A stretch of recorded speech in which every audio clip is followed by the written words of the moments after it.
Andre Whitfield was 41 years old, standing at his gate in Atlanta, boarding pass in hand, 3 hours from burying his mother.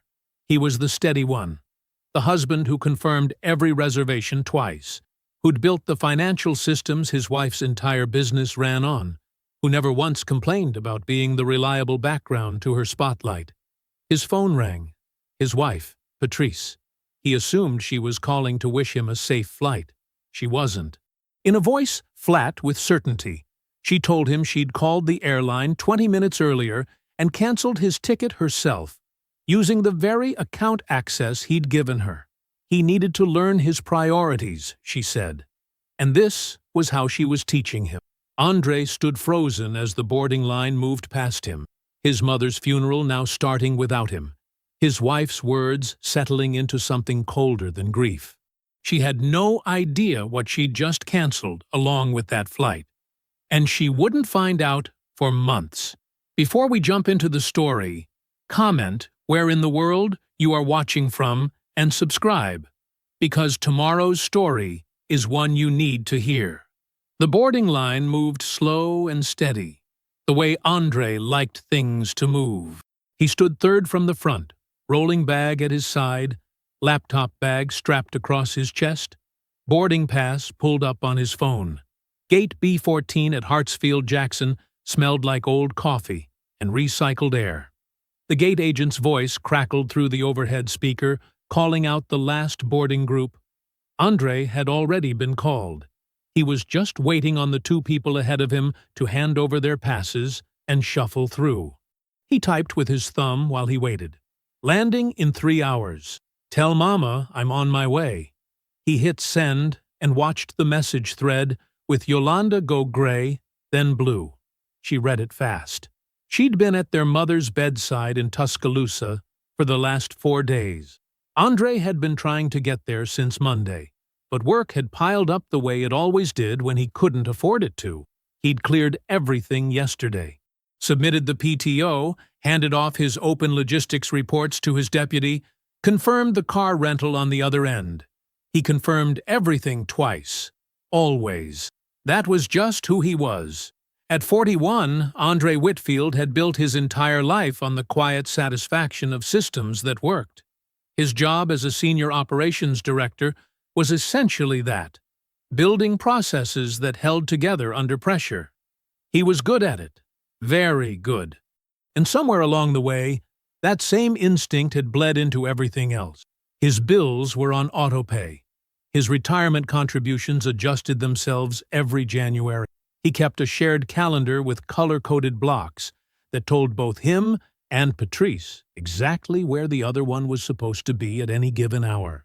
He managed the household travel rewards account, the one they'd built up together over 9 years using points from flights, hotels, and the company card he'd helped set up for Patrice's event planning business, Eclat Occasions. He'd built her business banking portal from scratch, walked her through it twice, then quietly kept the admin access because Patrice had zero patience for back-end systems and said so plainly. That's your world, baby. I do the pretty stuff. He'd laughed at that. He still managed it without complaint. The line moved again. One person ahead of him now. His mind drifted back 2 nights. Tuesday. He'd been at the kitchen table, packing his laptop bag and going through his checklist out loud, half talking to himself, half talking to Patrice, who was sitting across from him, with a glass of white wine and her phone in her hand. I'll be gone about a week, he'd said. Maybe a little more, depending on how things go. You've got the card for anything the caterers need before the gala. Patrice had looked up from her phone. She'd smiled, the smooth, polished smile she wore when something wasn't quite sitting right with her, but she'd decided not to say so yet. I'll be fine, she'd said. You sure? I know the launch is next Friday. I hate that I'm going to miss the setup week. She'd waved her hand like she was shooing something away. Andre, go be with your mother. I've got Bianca. He'd nodded. He'd been relieved, honestly. He'd expected tension. Patrice had been wired tight for the last month, laser-focused on the gala.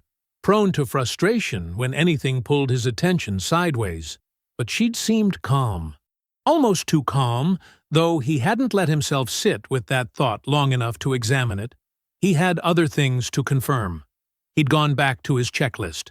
The gate agent scanned the pass of the person ahead of him. Andre stepped forward, shifting his bag, phone already extended. He felt the familiar lift that came at the start of any trip.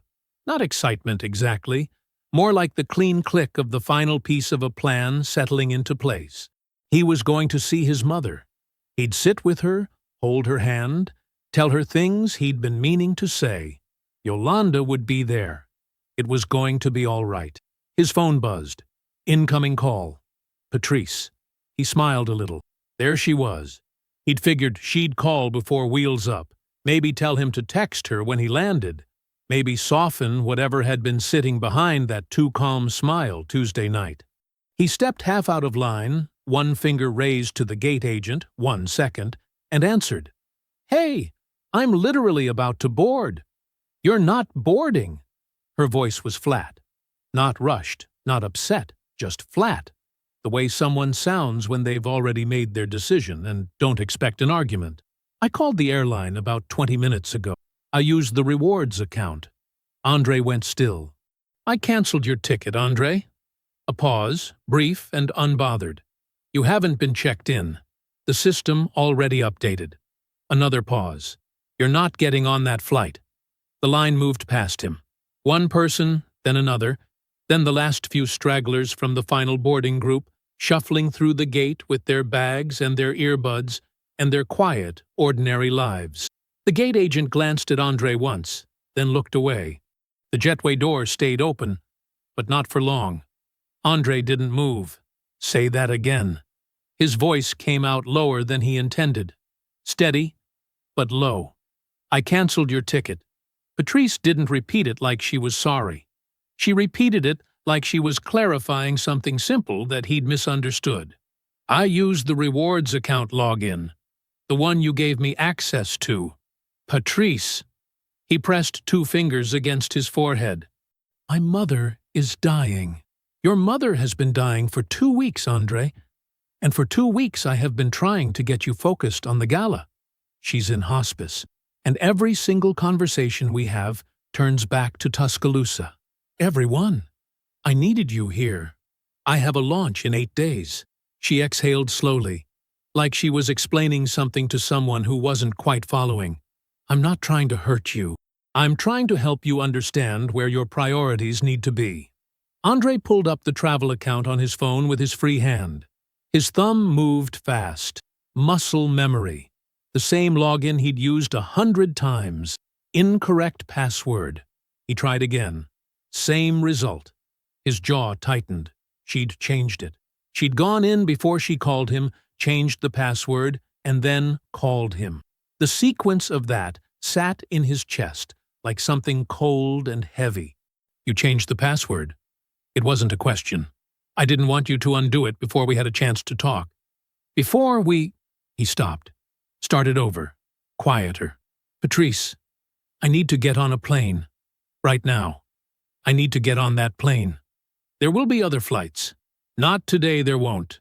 He was already switching apps, pulling up every airline he could think of. His eyes moved fast over departure times, connections, layovers. Atlanta to Birmingham. Atlanta to Huntsville. Atlanta to Memphis with a drive down. Every option he found had him landing in Alabama, somewhere between 2 and 4 hours behind where he needed to be. "You knew that," he said quietly. "You knew the timing." Patrice didn't answer that. "Did you know that?" he asked again. "Andre." Her voice shifted into something softer, almost patient. "When you calm down, you're going to understand why I did this." He hung up. He called the airline directly. He stood near the window at gate B14 and watched his plane, his actual plane, push back from the jetway while a representative named Marcus walked him through every available option in a kind, unhurried voice. The earliest flight that could get him to Birmingham would touch down at 2:40 in the afternoon. The service, Marcus confirmed when Andre explained why he needed to get there. The service typically started at— "It's at noon," Andre said. "The funeral is at noon." "I'm sorry, sir. I don't have anything earlier that connects through." He thanked Marcus and ended the call. He stood there another moment with the phone in his hand, watching the plane roll slowly away from the gate through the floor-to-ceiling window.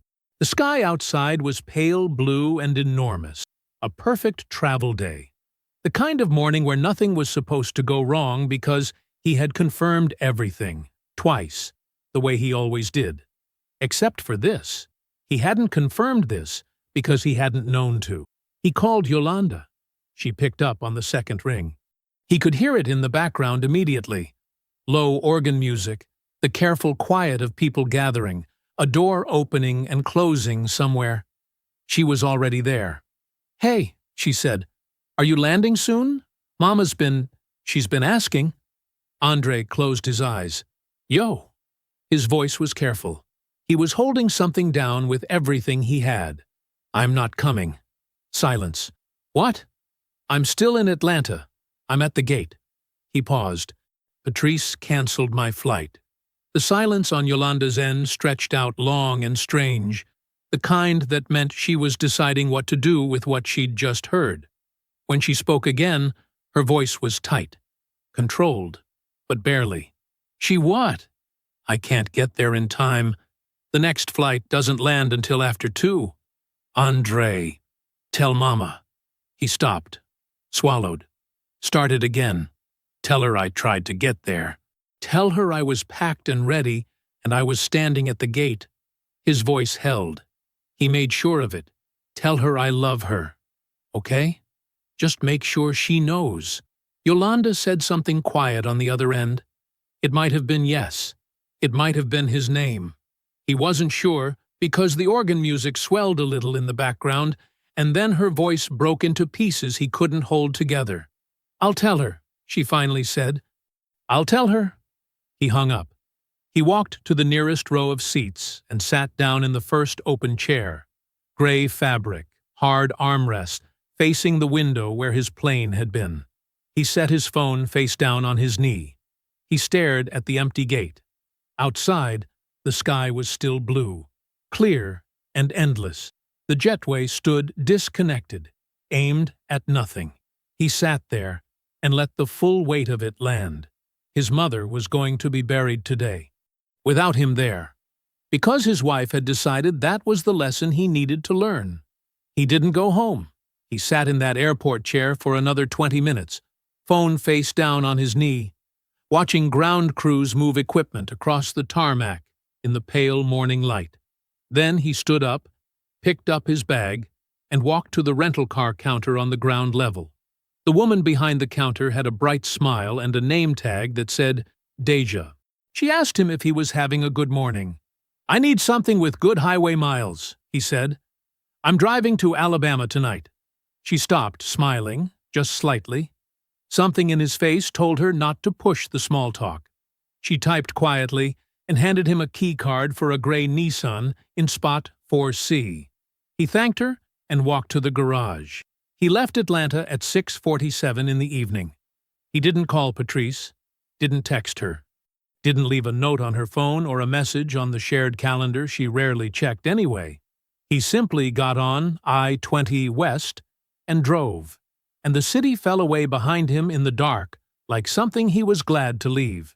Yolanda called around 7:30. "Where are you?" she asked. "Just past Anniston." A pause. "You're driving?" "Yeah." She was quiet for a moment.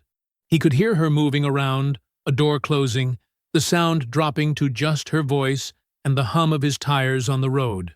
"The service is done," she said carefully, "but they haven't put her in the ground yet. The burial's in the morning, 8 o'clock. Andre kept his eyes on the highway ahead. "I'll be there," he said. "Andre." Her voice was soft. "You don't have to." "I'll be there, yo." She let it go. "Okay." A beat. "Drive safe." He drove. The highway was mostly empty past 9. Just headlights and distance, mile markers ticking by in the dark. He didn't play music. He didn't turn on the radio. He just drove with both hands on the wheel through the long Alabama night, letting the quiet sit with him, letting it be as heavy as it wanted to be. He thought about his mother's hands, the way she used to hold his face when he was small, both palms flat against his cheeks, like she was making sure he was really there. He thought about the last time he'd visited, 6 weeks ago, how she'd been tired but sharp, still catching everything, still watching the room even from the hospital bed. They'd moved into the front room. She'd asked him, quietly, when Patrice had stepped outside, "Are you all right, baby? I mean, really?" He'd told her, yes. He wasn't sure that had been true, even then. He drove through the night. He reached the cemetery at 7:53 in the morning. The grass was still wet with dew. The sky was pale gray and soft, the kind of early morning that hadn't decided yet whether it would be beautiful or just cold. He parked on the narrow gravel road near the back fence and walked toward the small gathering. Maybe 8 people still there. The pastor and a few of his mother's church friends. 2 of his cousins he recognized from a distance. Yolanda standing slightly apart from the rest with her coat buttoned to the collar. He didn't rush. He walked the way a man walks when he's already late and knows it. Yolanda saw him first. She didn't say anything. She just moved to make room beside her. He stood next to her and looked at the grave. The casket had already been lowered. The pastor was finishing a final prayer, his voice low and unhurried, one hand raised slightly toward the sky. The flowers, white lilies, his mother's favorite, he knew without having to ask, were arranged along the fresh-turned earth in a long, careful row. Someone had taken care with that. Someone had made sure she had lilies. He stood there with his hands loose at his sides and his face still. He did not break down. Not there. Not where the pastor and his mother's church friends could watch him grieve.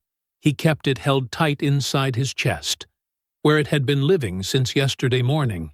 And he stood at his mother's grave in yesterday's clothes and said goodbye without making a sound. The small group filtered away slowly. His cousins hugged him. The pastor shook his hand and said something kind that he heard but didn't hold on to. And then it was just him and Yolanda, standing together in the wet grass as the cemetery went quiet around them. She put her hand on his arm and left it there. He stood there another minute, maybe 2. Then he picked up his bag and walked back to the car. Yolanda made coffee when they got back to her house. She didn't ask him what he was going to do. She knew him well enough to know he'd already decided. He sat at her kitchen table and opened his laptop. He didn't open his email. He didn't look at his phone. He went straight to the business banking portal, the one he had built, the one he had organized and maintained for the past 4 years because Patrice had never wanted to learn it herself. And he typed in his administrator login. The dashboard loaded. He began, very calmly, to look. He played the part well. During the day, he was quiet and polite. He answered Patrice's questions in short sentences. He ate the food she put in front of him. He said thank you when she refilled his coffee. When she touched his shoulder and told him she was sorry for his loss, as if his mother had simply wandered off somewhere and gotten lost, he nodded and said he was processing it. He was processing something, just not grief. The house went quiet by 10 most nights. Patrice was a heavy sleeper, always had been. By 10:15 he could hear the faint white noise machine running through the ceiling of the bedroom above him. He'd wait another 15 minutes just to be sure. Then he'd open his laptop at the kitchen table, pour himself a glass of water he never drank, and go to work. The kitchen was dark except for the screen. The refrigerator hummed. Outside, the neighborhood was still and black. Just the occasional passing car sweeping light across the wall and gone. He moved through the portal the way he moved through everything. Slow, patient, checking each line twice before moving to the next. The company card records went back 18 months. He wasn't looking for a pattern yet. He was looking for a date. The day of his mother's funeral. He found it on the third night. The charge was listed under travel and accommodations, and it was time-stamped 8:14 in the morning, about 40 minutes before Patrice had called the airline to cancel his ticket. She had booked her own trip first. He sat with that for a moment. Just let it sit there on the screen in plain black text. The amount was 612,500 tatters, seculars. The vendor was a resort in Savannah, Georgia, a place called the Lantern and Moss, which he'd never heard of, but which he looked up quickly in a second tab. A boutique hotel with a rooftop bar and a spa menu. The kind of place that called itself a creative retreat experience and charged $280 a night to prove it. The booking covered 2 nights. Checking in the same afternoon, she'd left him standing at the gate. While he was driving through the night to bury his mother alone, Patrice had been checking into a spa resort on the company card. He didn't slam the laptop shut. He didn't push back his chair. He just looked at the number for a long moment, then opened a new spreadsheet tab and typed the date, the vendor, the amount, and the words. Unauthorized company card. Personal travel. No business purpose. He formatted the cell, added a column, and kept going. The gala took him another 2 evenings to untangle. The event itself was legitimate. Vendor invoices, a venue contract, a catering deposit.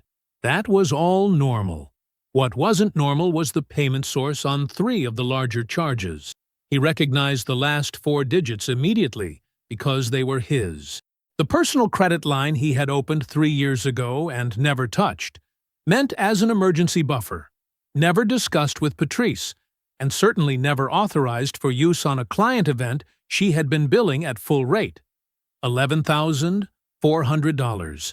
He wrote that number down on the spreadsheet too, in its own column, and he labeled it clearly. He didn't know exactly when she had gotten access to that account. He'd have to pull the full statement to trace it. He made a note to do that in the morning, from his work computer, where he knew she never looked. On the 4th night, almost by accident, he clicked over to the shared travel rewards account. He hadn't used it since before the funeral. He expected to see his balance sitting untouched. What he didn't expect to see was an active booking. Patrice had already rebooked the retreat. Same resort, same room category, different dates. Next month, a Thursday through Saturday. He could see it right there under upcoming trips. The reservation reference number, the hotel name, the confirmation sitting clean and easy in the account she had locked him out of while he was standing at a boarding gate, about to bury his mother. His jaw tightened, just slightly. He added a note to the spreadsheet. Retreat rebooked. Shared rewards account. Reservation reference. He typed in the number from the screen. He sat back in his chair and looked at the ceiling for a moment. White paint, a hairline crack near the light fixture he'd been meaning to patch for 2 years. Then he closed the laptop. Patrice was already up when he came downstairs.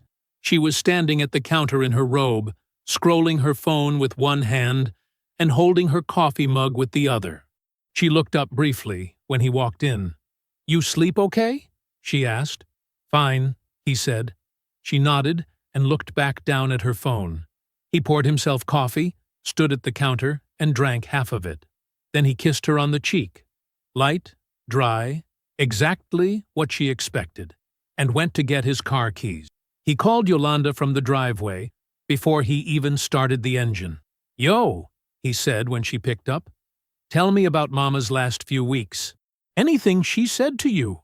Anything at all that you think I might have missed." Yolanda's house smelled like coffee and lemon oil. She kept it the same way their mother had. Clean, orderly, with fresh flowers on the kitchen table, even when nothing else was going right. Today it was yellow chrysanthemums in a mason jar. They sat across from each other at that table, the estate folder open between them, a small stack of their mother's papers sorted into 2 piles. Andre had driven up on a Thursday. He told Patrice it was to handle paperwork. That part was true. It just wasn't the only reason. They worked through the easier items first.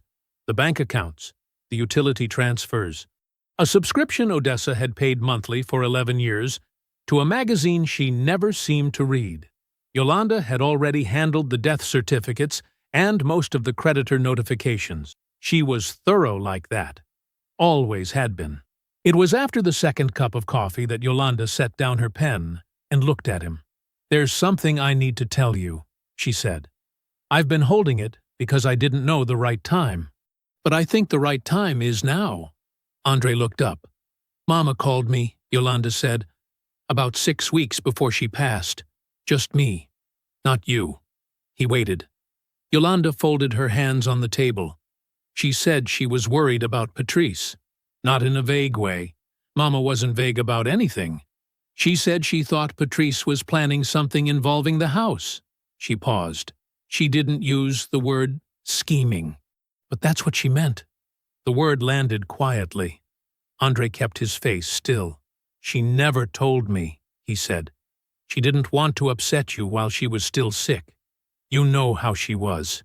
She wasn't going to drop something like that on you and then not be around to help you deal with it." Andre looked at the chrysanthemums for a moment. Their bright yellow heads nodded slightly in the draft from the ceiling vent. He thought about his mother, her careful way of moving through problems, how she never reacted until she understood the full shape of a thing. "Did she say anything else?" he asked. Yolanda reached across to the second pile of papers, the ones she hadn't explained yet, and pulled out a manila envelope. It was sealed with a metal clasp and had Odessa's handwriting on the front. Just 3 words. For Andre. Eventually. "I found this in her desk," Yolanda said. "In the locked drawer. The key was in her Bible. You know the one. She kept it on the nightstand." Andre took the envelope. He undid the clasp and opened it slowly. Inside was a set of legal documents. Thick paper, formal language, stamped and signed. He recognized the structure immediately. He'd seen enough legal paperwork in his work life to know what a trust amendment looked like. His mother had restructured the Whitfield family trust. The date on the amendment was 8 months ago. He read it carefully. Twice. The house he and Patrice lived in, the one that felt like his, but that he'd never thought deeply about in legal terms, was held in the Whitfield family trust. Had been for years. He knew that much. What he hadn't known was what his mother had done to it quietly, on her own, without telling him. The amendment contained a clause near the end. It was written in plain language, almost unusually plain for a legal document, as if whoever drafted it had been instructed to make it impossible to misread. The clause stated that in the event a spouse was demonstrated to have acted against the family's interests during a period of medical crisis or bereavement, sole authority over any trust-held property would revert entirely to the Whitfield family heir, to Andre. He read it a 3rd time. Then he set it flat on the table and pressed his palm against the page. His mother had known. Not in the way you know when someone tells you something. In the deeper way, the way she had always known things about people, quietly, without making a scene about it. She had watched Patrice for 9 years, seen something Andre had been too close to see, and then, while she was dying, she had done something about it. She hadn't lectured him, hadn't warned him in a way that would force him to defend his wife or argue with his mother in her final months. She had simply fixed it, moved the pieces into place, and left him the envelope for Andre. Eventually, he exhaled through his nose, long and slow. "She never said a word to me," he said again. Softer this time. Yolanda reached over and put her hand on his. "She said enough." He nodded. He gathered the documents back into the envelope, pressed the clasp shut, and held it in both hands for a moment, before sliding it into the inside pocket of his jacket. On the drive home, he stopped once for gas and sat in the parking lot for a few minutes with the engine off. Back at the house, he went straight to his desk. He unlocked the bottom drawer, placed the envelope inside, and locked it again. He held the key for a moment, then put it in his pocket. Then he picked up his phone and pulled up a name he hadn't called in weeks. Desmond Okafor. He pressed call. Andre didn't go to Desmond right away. He needed to be sure first. That was how he operated. Always had been. He didn't move on a thing until he could see it completely, until every piece had a place and no gaps were left open for someone to exploit. It was the same discipline he used at work, the same instinct that made him good at his job. You don't ship a load until the manifest is clean. So before he called Desmond back to confirm the meeting, he opened the laptop. It was late Sunday afternoon. Patrice was out. A client walkthrough, she'd said, though she hadn't offered details and he hadn't asked. The house was quiet. He sat at the kitchen table with a glass of water and the curtains half drawn against the setting sun and pulled up the business banking portal. He wasn't looking for anything new. He thought he already had what he needed. He was wrong. He started with the company card charge he'd flagged in Chapter 4, the one that had paid for Patrice's retreat trip the week of the funeral. He'd noted the amount, noted the date, noted the vendor, but this time he pulled the full transaction record and cross-referenced it against the account's internal message log. The portal had a built-in communication thread feature, something he'd set up years ago so Patrice and Bianca could leave notes on charges for the accountant. Neither of them used it consistently, but sometimes they did. There was a thread on the retreat charge. He clicked it open. The first message was from Bianca, time-stamped the morning of the funeral, before the service had even started. Go ahead and use the company card for the retreat. I'll categorize it under client development. Won't show up where he can see it. Andre read it once. Then again, he kept scrolling. Patrice had replied 20 minutes later. You sure? He's going to be in Alabama. He might check. Bianca's response came back fast. He's going to be a mess. He won't be checking anything. And even if he does, it'll be buried. Just go. There was a pause in the thread. Almost 2 hours. Then Patrice again. I went ahead and canceled the flight. He needs a wake-up call.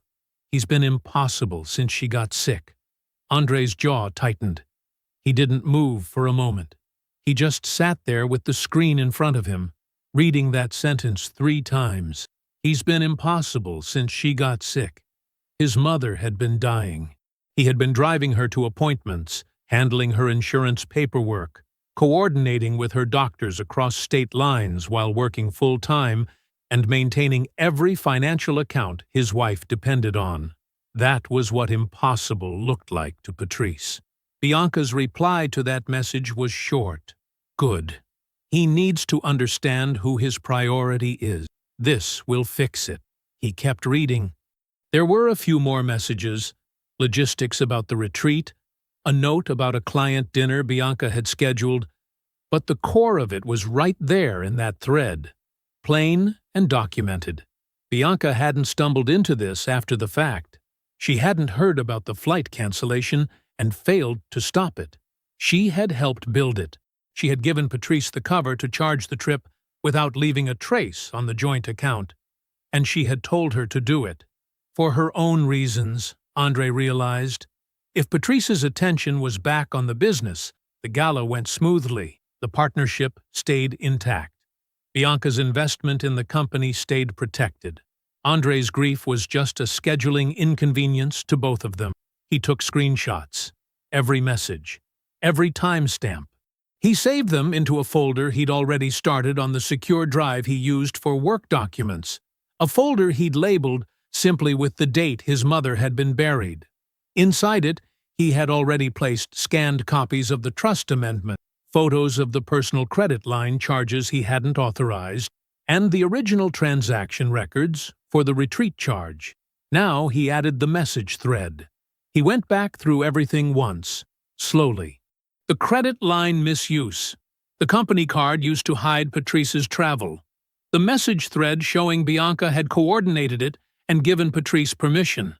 The trust documents his mother had drawn up 8 months ago, anticipating exactly this. He organized it all into a single folder, named the documents clearly, numbered them. Then he closed the laptop and put both hands flat on the table. He thought about Bianca for a moment. Her professional handshakes at company events, the way she called him by his first name with practiced warmth, the Christmas card she and Patrice sent together every year with a logo in the corner. He had treated her like a colleague, like someone operating in good faith. She had watched his mother get sick and decided it was a problem for the business. He picked up his phone. Desmond had already confirmed their phone call for Tuesday. Andre pulled up the message thread and typed a reply. Actually, can we meet in person? It's not just about the estate anymore. He set the phone down on the table and waited. Camille Boudreau lived in a brick ranch house in Decatur, with rose bushes along the front walk and a welcome mat that said, "Blessed." Andre had been inside it dozens of times over 9 years. He knew where she kept the good china, knew she drank her coffee with too much cream, knew she called Patrice every morning before 10 without fail. He also knew she had never once asked him how his mother was doing. Not in 2 years of Odessa's decline. Not a single phone call, not a card, not a passing question at Thanksgiving. Andre had noticed. He'd filed it away the way he filed everything, quietly, without comment. He called ahead, told Camille he was in her area and wanted to stop by if she had time, that he could use the company. She said yes, immediately. She sounded pleased. He brought flowers, yellow ones. He wasn't sure why. Habit, maybe, or some instinct toward appearances that 9 years of marriage had installed in him. He rang the bell at 2 in the afternoon on a Wednesday, wearing a plain gray shirt and a calm expression he had been practicing since Alabama. Camille opened the door in a house dress, arms out. "Andre, baby." She pulled him into a hug that smelled like powder and something floral. Come in. I was so sorry to hear about your mama." She didn't sound sorry. She sounded the way people sound when they're fulfilling a social obligation. But Andre nodded, thanked her, and stepped inside. She had sweet tea ready. She set the flowers in a vase without being asked and waved him toward the living room couch like he was a regular visitor at a regular time. The television was muted in the corner. A family photo on the wall, Patrice in her college graduation gown, Camille standing proud beside her. No one else in the frame. They sat. They talked about Odessa for a few minutes, or rather, Camille talked, offering brief, surface-level condolences while redirecting toward other subjects. The gala was coming up. Patrice was working so hard. The business was really finding its footing. Andre nodded along. He sipped his tea. He waited. It didn't take long. "You know," Camille said, settling back in her chair with the ease of someone about to offer an opinion they'd been holding, "I told Patrice she needed to do something. Get your attention back where it belonged. I love you, Andre. You know I do. But a man who's been pulled away from his wife for 2 solid months, that's a problem that needs addressing." She said it gently, almost kindly, like she was sharing wisdom. 2 months, Andre said. "At least, she was practically running that whole business alone while you were up and down to Alabama every other week." Camille shook her head. "I told her, I said, Patrice, you need to do something dramatic. Make 'em see. A little tough love never hurt anybody." She picked up her tea glass and took a sip. Andre looked at the welcome mat through the open front door. "Blessed. Something dramatic," he said quietly. "She loves you," Camille added, as though that explained it. As though love was the bracket that made all of it acceptable. The missed funeral, the locked account, the message thread, the credit charges. She just needs to feel like a priority. That's not too much to ask. "No," Andre said. "I understand." He stayed another 20 minutes. He didn't tell her what he knew. He didn't raise his voice or shift his expression or give her a single thing to remember as unusual. He thanked her for the tea. He said the flowers looked nice in the vase. He drove away and sat in the parking lot of a gas station 2 blocks over and typed 2 sentences into the Notes app on his phone. Camille confirmed she instructed Patrice to do something dramatic about divided attention during mother's illness. Describes Odessa's decline as 2 months of inconvenience to the marriage. He read it back. Then he pulled out of the parking lot and drove to Desmond's office. Desmond Okafor's office was on the fourth floor of a building downtown that smelled like carpet cleaner and central air. His name was on the door in clean block letters. His desk was almost as organized as Andre's kitchen table had been over the past week. Almost. He didn't say anything when Andre spread the folder across the desk. He just looked. He read the message thread between Patrice and Bianca slowly, going back twice to the timestamps. He looked at the credit line charges, the company card transaction, the retreat booking still sitting live in the shared travel account. He read the trust amendment, all 4 pages of it, with the careful attention of a man who already understood what he was looking at, just making sure. Then he looked at Andre. "Your mother wrote this clause 8 months ago," Desmond said. "Yes, and Patrice has no idea it exists. She never looked at the trust documents. I handled all of that." Desmond sat back in his chair. He pressed his fingers together. He was quiet for a moment, not the uncertain kind of quiet, but the kind that meant he was arranging things. "Okay," he said. "Here's what you have." He counted on his fingers. The unauthorized personal credit line charges gave Andre grounds to revoke Patrice's authorized user status immediately. No notice required. The company card misuse, with Bianca's coordination documented in the message thread, created exposure for the business partnership that the insurer and outside accountant would need to know about. The trust clause, triggered the moment a spouse acted against family interests during a medical or bereavement crisis, was already satisfied by the flight cancellation itself. The house was already Andre's. It had been since the funeral. "And the retreat trip," Desmond said, glancing at the transaction record. "Still booked?" "Still booked." "Same account she used to lock you out?" "Same account." Desmond almost smiled. He didn't quite, but almost. "You built the whole system."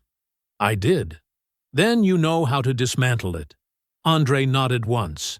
They spent the next hour going through it carefully, not rushing, not cutting corners. Desmond mapped out the 4 actions in the order they needed to happen.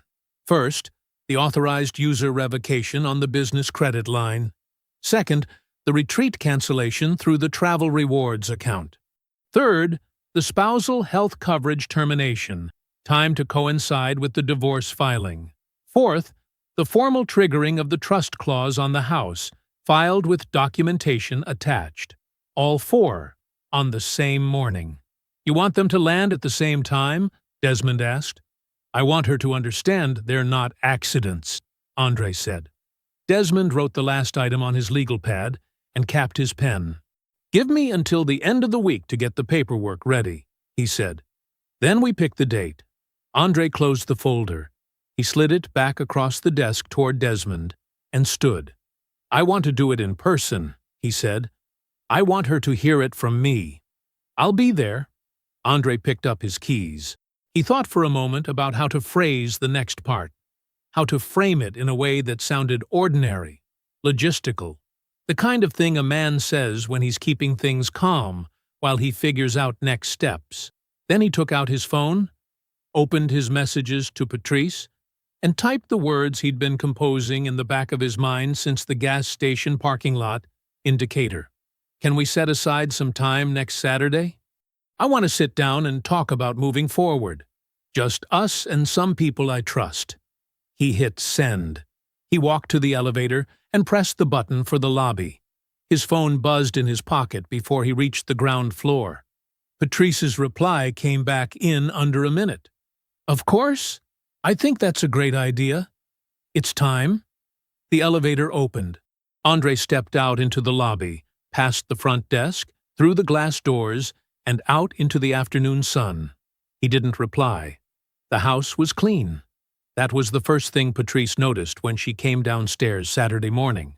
The kitchen smelled like coffee. The living room cushions were straight. Andre had even opened the blinds, letting in the kind of flat winter light that made everything look sharp and clear. She'd dressed for this. Hair done. A soft blue wrap dress that Andre used to say looked good on her. She'd been rehearsing things in her head all week, Warm things, reasonable things. We both know things got out of hand. We can move forward. She'd even practiced a version where she cried first. Got ahead of it. She came around the corner into the living room and stopped. Yolanda was sitting in the chair by the window. Desmond Okafor was on the couch, a dark leather portfolio closed across his knee, his expression professional and completely unreadable. Patrice's smile flickered. I didn't know we were having company. Sit down, Patrice, Andre said. He was standing near the fireplace, hands loose at his sides, his voice carrying none of the exhaustion she'd expected. He wasn't the man who'd been quietly moving through the house all week, eyes down, barely speaking. Something had shifted in his posture, in his face. She sat. Andre didn't sit. He stayed standing, and he started talking. He didn't raise his voice, not once. He spoke the way he ran his logistics reports at work. Methodical, sequenced, nothing left out. He told her about the gate. Standing in line, boarding group called, bag on his shoulder, when her voice came through the phone and told him she'd already done it. He told her about the locked account, about sitting in an airport chair and calling Yolanda to say he wasn't coming, about renting a car and driving through the night alone, arriving at the cemetery at sunrise to stand over his mother's fresh grave by himself, in the cold, while the last of the attendees were still walking back to their cars. Patrice opened her mouth twice.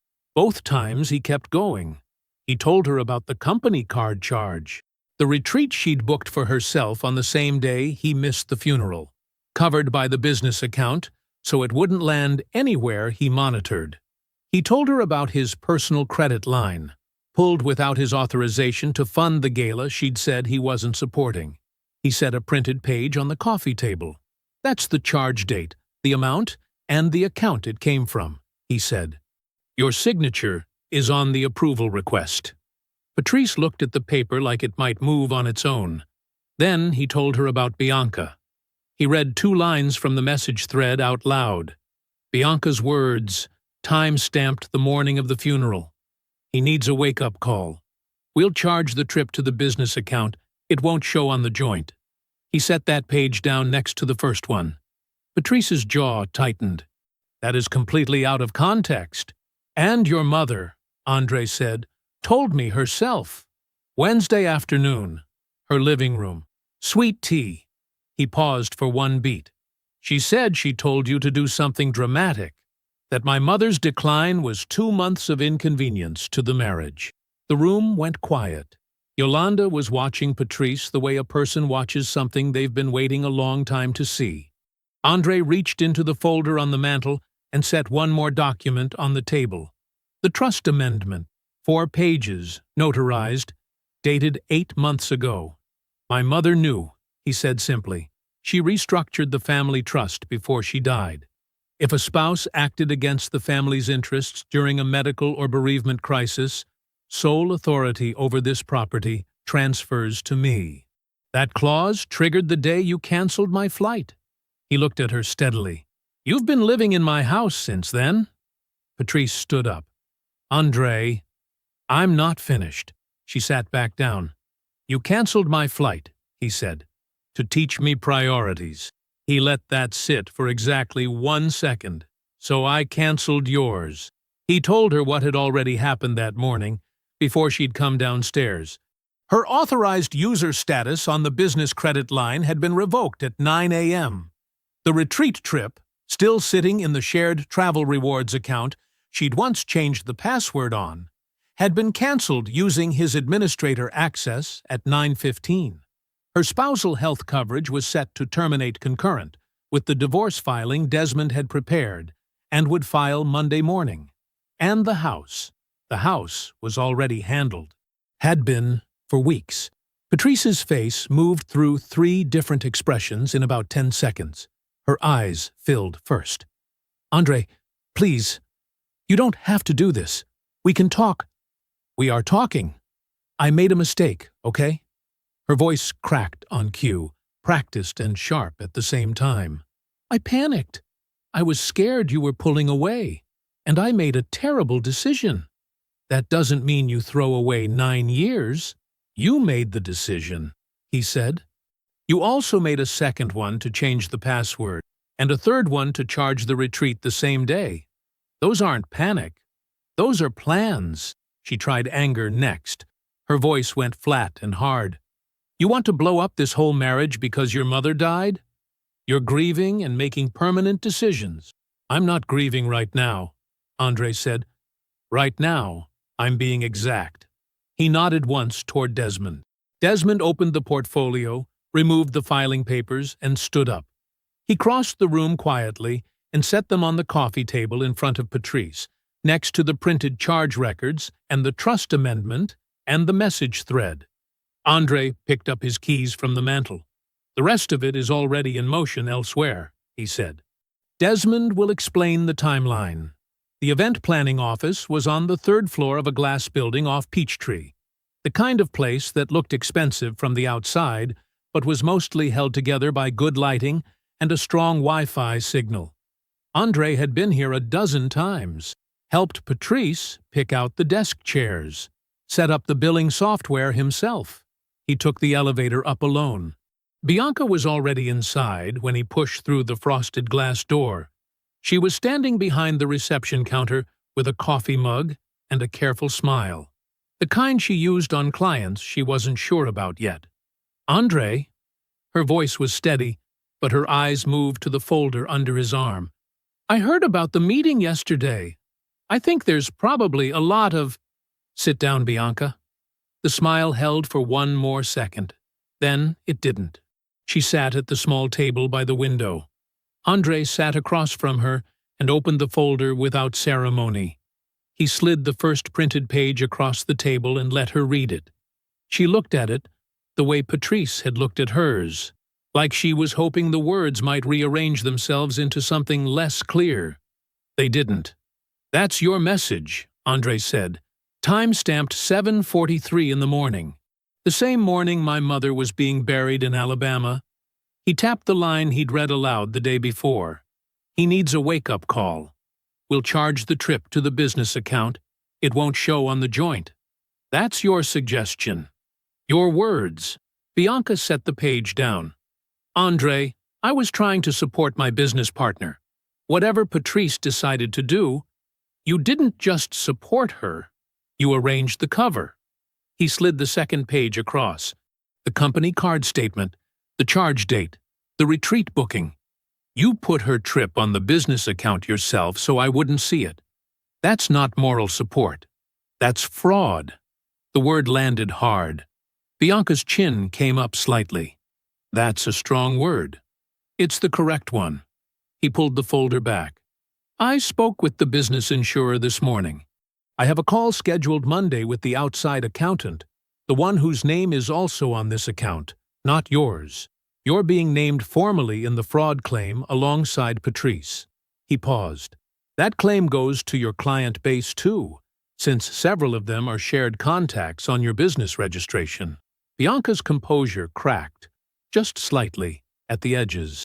Her hands moved around the coffee mug. Andre, if you would just let me explain. You already explained. He tapped the page. 7:43 in the morning. She went quiet. Andre closed the folder and stood up. He didn't raise his voice. He didn't need to. You built this business on other people's trust, he said. You should have been more careful with whose. He left her sitting at the table, the printed pages spread out in front of her like an exam she hadn't studied for and couldn't retake. Camille Boudreau lived 40 minutes south, in a wide brick house with a neatly kept yard and a welcome mat that said, Family First, in yellow letters. Andre had always found that funny, in a quiet way. He didn't find it funny today. She opened the door before he knocked. She must have seen his car from the window. She had on a house dress and reading glasses pushed up on her forehead, and her expression carried the particular brand of concerned warmth she deployed when she knew she was in trouble. Andre, sweetheart. She stepped back to let him in. I've been thinking about you. You know, this whole situation has been so… I'm not coming in, he said. She stopped. Her hand rested on the doorframe. Andre stood on the welcome mat and kept his voice even. You told Patrice to do something dramatic. Your words. She told me you said Odessa's decline was 2 months of inconvenience. He watched Camille's face try to find the right shape. I'm not here to argue about what you meant. I'm here to tell you what happens next. Andre, I was only trying to help my daughter. You have to understand that a mother, I understand exactly what you did. He kept going. You're not welcome at the house. Not now, not after the filing, not in any capacity related to the family trust or anything connected to my mother's estate. If you contact Yolanda, she'll refer you to Desmond. That's not a threat. That's the boundary, and it's permanent. Camille's eyes filled. Her voice went soft. You're cutting me off over advice I gave my own child? She's my daughter, Andre. And Odessa was my mother. He held her gaze for one steady beat. I drove through the night and stood at her grave alone at sunrise. I think you know the difference. Camille didn't answer. Andre stepped back off the welcome mat. Take care of yourself, Camille, he said. And he meant it the way people mean it when they've said everything else. He walked back to the car without looking back. The drive home was quiet. No radio, no calls, just the gray winter sky and the long stretch of highway leading back to the house on Whitfield land. A house now legally and completely his. The business accounts were frozen. The filing was prepared. Patrice had no credit access, no travel account, no health coverage pending, no home to stand in as her own, and no one left to call. 6 months was enough time for the grass to grow back over the disturbed earth. Andre noticed that first. The grave was settled now, the mound gone flat, the ground looking the way it had always looked beneath the old oak at the edge of the homestead property, like it had been this way for years, like the land had accepted her back and closed over the loss quietly, the way Odessa herself had handled most things in her life. The folding chairs were already set up in 2 short rows when Andre arrived that morning. Yolanda had arranged them the night before. 6 chairs total. Just family, and the people who had known Odessa long enough to call her by her first name. No program. No printed order of service. Just Reverend Tobias Grant standing under the oak with his worn Bible and his unhurried voice. A man who had known their mother for 30 years and didn't need notes to talk about her. Andre stood at the end of the front row, in a dark gray suit. Not black. Their mother had always said black was for strangers. She was a woman who planned ahead, Reverend Grant said, his voice low and even in the cold morning air. Not because she was afraid of what was coming, but because she loved the people she was leaving behind, and she wanted them to be all right. Yolanda reached over and squeezed Andre's arm once, then let go. He didn't look away from the headstone. The service lasted 40 minutes. It was exactly what the funeral hadn't been. Unhurried, quiet, and full of the right kind of silence. The kind that wasn't empty. Reverend Grant told 2 stories about Odessa that Andre hadn't heard before, and Andre filed them away carefully, the way he filed away everything that mattered. After the final prayer, the small group stood for a moment in the pale winter light before drifting back toward the house for coffee and food Yolanda had spent 2 days preparing. Andre stayed behind. At work, his promotion had come through in November. Senior Director of Regional Operations. His manager, a blunt woman named Carol Hewitt, who rarely said more than she needed to, had delivered the news in a single sentence. You're the one who always has the documentation when no one else does. That's worth something here. Andre had thanked her and gone back to his desk. He didn't think about Patrice when it happened. That had surprised him the first time. He thought he would. He thought he'd want her to know, want her to hear about it, and feel the weight of what she'd dismissed. But when the moment came, there was nothing there. No anger, no satisfaction pointed in her direction. Just the quiet, clean feeling of a man being recognized for something real. He'd heard about Patrice only twice in 6 months, both times through people who mentioned it the way they mentioned weather, incidentally, with no particular emphasis. She was working coordination at a mid-level catering company now, the kind of vendor she once spoke to from the other side of a contract. The business was gone. The house was gone. The credit was untangled and accounted for. Every unauthorized charge documented and closed. She had not reached out to Andre. He had not expected her to. She was not at the center of anyone's story anymore. That was not cruelty. It was just consequence, playing out the way consequence does when no one intervenes to stop it. When the yard was empty, and the voices from the house had softened to a low murmur behind the windows, Andre walked across the grass to his mother's grave. He crouched down in front of the headstone. The stone was gray granite with small flowers carved at the corners. Yolanda had chosen it, but Andre had approved every detail. The name was clean and precise, the way Odessa had been. He rested his forearms on his knees and looked at it for a moment without speaking. Then he said, "I'm in the house. Your house." He said it simply, like a report, like she had asked him to check in, and he was checking in. No debt on it. The trust held exactly the way you set it up. Desmond says it's airtight. He paused. You knew what you were doing. The oak moved slightly overhead. A branch shifted. A few dead leaves came down. "I was angry at you for a while," he said. "Not at you. But I thought—" He stopped, started again. "I thought patience was just something people said when they didn't have a better answer. Just something you said to keep the peace." He looked at her name in the stone. "But you weren't keeping the peace. You were keeping the leverage. You were building something and waiting for the right moment. And you were quiet about it the whole time. And nobody saw it coming, except you." He was quiet for a moment. "That's not weakness," he said. "That's precision." He stayed crouched there for another beat, his hands still, his breathing steady.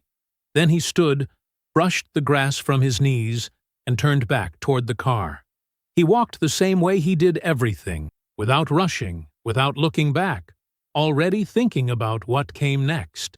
The house was warm and waiting. He went home. I hope you enjoyed that one. Be sure to like the video and subscribe so you don't miss the next story. I've picked out 2 more for you that I think you'll really like.